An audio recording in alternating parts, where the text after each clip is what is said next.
ಕರ್ನಾಟಕ ರಾಜ್ಯ ಪ್ರಾಥಮಿಕ ಶಾಲಾ ಶಿಕ್ಷಕರ ಸಂಘ ಸ್ಥಾಪನೆಯಾಗಿ ಸುಮಾರು 55 ವರ್ಷಗಳು ಕಳೆದಿವೆ.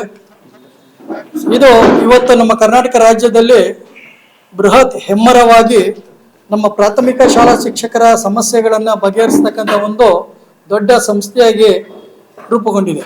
ಈಗಾಗಲೇ 55 ವರ್ಷಗಳನ್ನು ಪೂರೈಸಿರೋದ್ರಿಂದ ನಮ್ಮ ಸಂಘಕ್ಕೆ ಒಂದು ಸಂಭ್ರಮಾಚರಣೆಯನ್ನು ಮಾಡಬೇಕು ಅನ್ನೋ ಒಂದು ಉದ್ದೇಶ ಇಟ್ಕೊಂಡು ಈ ತಿಂಗಳ 28ರಂದು ನಮ್ಮ ಅರಮನೆ ಮೈದಾನದಲ್ಲಿ 4 ಮುಖ್ಯವಾದ ಕಾರ್ಯಕ್ರಮಗಳನ್ನು ಉದ್ದೇಶಗಳನ್ನು ಇಟ್ಕೊಂಡು ಇಡೀ ರಾಜ್ಯ ಮಟ್ಟದಲ್ಲಿ ಒಂದು ಮಹಾ ಶೈಕ್ಷಣಿಕ ಸಮ್ಮೇಳನವನ್ನು ಆಯೋಜನೆ ಮಾಡಿದ್ದೀವಿ.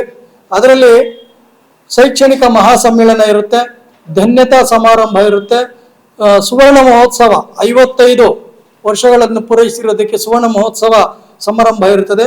ಹಾಗೆ ಅಪ್ರತಿಮ ಸೇವೆಯನ್ನು ಸಲ್ಲಿಸಿರ್ತಕ್ಕಂತಹ ನಮ್ಮ ರಾಜ್ಯದ ಪ್ರತಿ ಜಿಲ್ಲೆಯ ಇಬ್ಬರು, ಒಬ್ಬ ಶಿಕ್ಷಕಿ ಮತ್ತು ಒಬ್ಬ ಶಿಕ್ಷಕರು, ಜ್ಯೋತಿಬಾಯಿ ಫುಲೆ ಮತ್ತು ಸಾವಿತ್ರಿಬಾಯಿ ಫುಲೆ ಇವರ ಹೆಸರಿನಲ್ಲಿ ಆ ಶಿಕ್ಷಕರಿಗೆ ಸನ್ಮಾನ ಮಾಡತಕ್ಕಂಥ ಒಂದು ಕಾರ್ಯಕ್ರಮವನ್ನು ಹಮ್ಮಿಕೊಂಡಿದ್ದೀವಿ. ಈ ಕಾರ್ಯಕ್ರಮಕ್ಕೆ ಇಡೀ ನಮ್ಮ ರಾಜ್ಯಾದ್ಯಂತ ಇರತಕ್ಕಂಥ ಶಿಕ್ಷಕರು 1 ಲಕ್ಷಕ್ಕೂ ಹೆಚ್ಚು ಜನ ಶಿಕ್ಷಕರು ಭಾಗವಹಿಸ್ತಾ ಇದ್ದಾರೆ. ಹಾಗೆ ನಮ್ಮ ಸಮ್ಮೇಳನದಲ್ಲಿ ಅನೇಕ ಈಡೇರದೇ ಇರತಕ್ಕಂಥ ಬೇಕು ಬೇಡಿಕೆಗಳನ್ನು ಮಂಡಿಸಿ ನಮ್ಮ ಜನಪ್ರತಿನಿಧಿಗಳ ಮೂಲಕ ಅದನ್ನು ಈಡೇರಿಸ್ಕೊಳ್ತಕ್ಕಂಥ ಒಂದು ಇರಾದೆಯೂ ಸಹ ಇದೆ. ಆ ಅರಮನೆ ಮೈದಾನದಲ್ಲಿ ಮಾನ್ಯ ಮುಖ್ಯಮಂತ್ರಿಗಳಾದಂಥ ಸಿದ್ದರಾಮಯ್ಯನವರು ಉದ್ಘಾಟನೆಯ ಕಾರ್ಯಕ್ರಮವನ್ನು ನೆರವೇರಿಸ್ತಾ ಇದ್ದಾರೆ. ಮಾನ್ಯ ಉಪಮುಖ್ಯಮಂತ್ರಿಗಳು ಕಾರ್ಯಕ್ರಮಕ್ಕೆ ಆಗಮಿಸ್ತಾ ಇದ್ದಾರೆ. ಮತ್ತು ನಮ್ಮ ಇಲಾಖೆಯ ಶಿಕ್ಷಣ ಸಚಿವರಾದಂಥ ಮಧು ಬಂಗಾರಪ್ಪನವರು ಸಹ ಕಾರ್ಯಕ್ರಮಕ್ಕೆ ಆಗಮಿಸ್ತಾ ಇದ್ದಾರೆ. ಹಾಗೆ ಇನ್ನು 10 ಹಲವು ಮಂತ್ರಿಗಳು ಮತ್ತು ಸಚಿವರು ಈ ಕಾರ್ಯಕ್ರಮಕ್ಕೆ ಆಗಮಿಸ್ತಾ ಇದ್ದಾರೆ. ಇಡೀ ರಾಜ್ಯದ ಮುಖಾಂತರ 1 ಲಕ್ಷಕ್ಕೂ ಹೆಚ್ಚು ಜನ ಶಿಕ್ಷಕರು ಇದರಲ್ಲಿ ಭಾಗವಹಿಸ್ತಾ ಇದ್ದಾರೆ. ನಮ್ಮ ರಾಮನಗರ ಅಂದರೆ ಬೆಂಗಳೂರು ದಕ್ಷಿಣ ಜಿಲ್ಲೆಯಲ್ಲಿ ನಮ್ಮ ಜಿಲ್ಲೆಯಲ್ಲಿ ಸುಮಾರು 2000 ಶಿಕ್ಷಕರು ಇದ್ದಾರೆ. ಪ್ರತಿ ತಾಲೂಕಿನಿಂದ ಆಯಾ ತಾಲೂಕು ಘಟಕದ ಅಧ್ಯಕ್ಷರು ಮತ್ತು ಕಾರ್ಯದರ್ಶಿಗಳು ಬಸ್ ವ್ಯವಸ್ಥೆಯನ್ನು ಸಹ ಮಾಡಿರ್ತಾರೆ. ನೋಡಿ, ಒಂದು ಸ್ಟ್ಯಾಟಿಸ್ಟಿಕ್ಸ್ ಕೊಡ್ತೀನಿ. ಕನಕಪುರದಲ್ಲಿ 378 ಖಾಲಿ ಹುದ್ದೆ, 378 ಖಾಲಿ ಹುದ್ದೆ. ಚನ್ನಪಟ್ಟಣದಲ್ಲಿ 177 ಮಾತ್ರ ಸರ್ ಖಾಲಿ ಹುದ್ದೆ ಇರೋದು. ಇಲ್ಲಿ ಹೌದು ಸರ್, ಹೌದು. ಅದು ಏನಾಗಿದೆ ಅಂದ್ರೆ ಸರ್, ಅಧಿಕಾರಿಗಳು ಸಹ ಕೇಳಿರ್ತಾರೆ.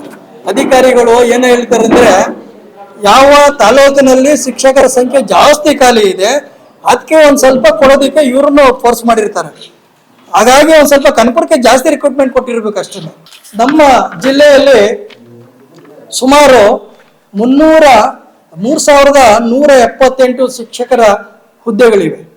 ಅದರಲ್ಲಿ ಕಾರ್ಯನಿರ್ವಹಿಸ್ತಾ ಇರ್ತಕ್ಕಂಥವ್ರು 2298. ಇನ್ನು 880 ಶಿಕ್ಷಕರ ಹುದ್ದೆಗಳು ಖಾಲಿ ಇದ್ದಾವೆ.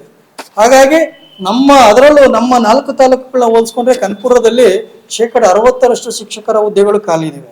ಈ ಶಿಕ್ಷಕರ ಹುದ್ದೆಗಳನ್ನು ಸರ್ಕಾರದಿಂದ ತುಂಬಬೇಕು ಅನ್ನೋ ಒಂದು ಉದ್ದೇಶ ಇಟ್ಕೊಂಡು ಸರ್ಕಾರದ ಮೇಲೆ ಒತ್ತಡವನ್ನು ಹೇರೋದಕ್ಕೆ ಈ ಮಹಾ ಸಮ್ಮೇಳನದ ಮುಖಾಂತರ ನಾವು ಕಾರ್ಯಪ್ರವೃತ್ತರಾಗ್ತಾ ಇದ್ವಿ. ನಮ್ಮಲ್ಲಿ ಶಿಕ್ಷಕರು ಕೆಲಸಕ್ಕೆ ಸೇರಿದಾಗ ಪದವಿ ಗಳಿಸಿರಲ್ಲ, ಸೇವೆಯಲ್ಲಿದ್ದಾಗಲೇ ಓದಿ ಪದವಿಯನ್ನು ಮಾಡ್ಕೊಂಡಿರ್ತಾರೆ. ಆ ಪದವಿ ಗಳಿಸಿರ್ತಕ್ಕಂತಹ ಶಿಕ್ಷಕರಿಗೆ ಹೆಚ್ಚಿನ ವಿದ್ಯಾಭ್ಯಾಸ ಮಾಡಿರೋದ್ರಿಂದ ಅವರಿಗೆ ಸರ್ಕಾರದಿಂದ ಒಂದು ಇನ್ಕ್ರಿಮೆಂಟ್ ಅಥವಾ ಒಂದು ಆರ್ಥಿಕ ಸೌಲಭ್ಯವನ್ನು ಕೊಡಬೇಕು ಅನ್ನೋ ಒಂದು ಉದ್ದೇಶವನ್ನು ನಾವು ಸರ್ಕಾರದ ಮುಂದೆ ಈ ಮಹಾ ಸಮ್ಮೇಳನದಲ್ಲಿ ಇಡ್ತಾ ಇದ್ದೀವಿ.